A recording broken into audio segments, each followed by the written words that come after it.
This is question 60 on chemistry from the 2012 IMAT.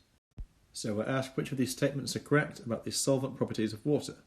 So firstly, all ionic substances will dissolve in water, then all covalent substances are insoluble in water, and that the solubility of solids generally increases as temperature increases.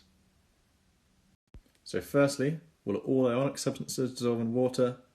So we know that ionic substances are these giant solids with this lattice of positive and negative ions, and that the electrostatic forces are very strong that hold this together. And although for many solids like sodium chloride, the solvent-ion interactions are strong enough to overcome these ion-ion interactions, this isn't always the case, and we have many ionic solids that don't dissolve in water because this bonding is too strong compared to the favourability of dissolving. So this first one is not always correct. Now secondly, we're told that all covalent substances are insoluble in water. Now what is a covalent substance? This will be anything that's made up of just covalent bonds. And so can we think of any examples of soluble covalent substances? Well, so any polar molecule like ammonia, where we have the nitrogen, which is electronegative, and the hydrogen, which are electropositive, we set up this dipole where this is the positive end and this is the negative end because of the partial charges on the atoms. And as long as these molecules aren't symmetrical, so we know nitrogen has this lone pair which forces all the hydrogens onto one side, that means that water can come around it with its own partial positive and negative charges and set up these favourable interactions between the positive and negative ends of each molecule.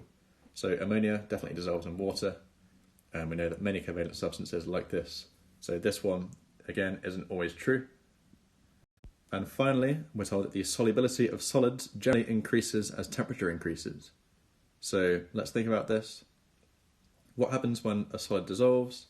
We set up an equilibrium between the solid and the solution, although this equilibrium is usually either all to the left or all to the right, it's still an equilibrium.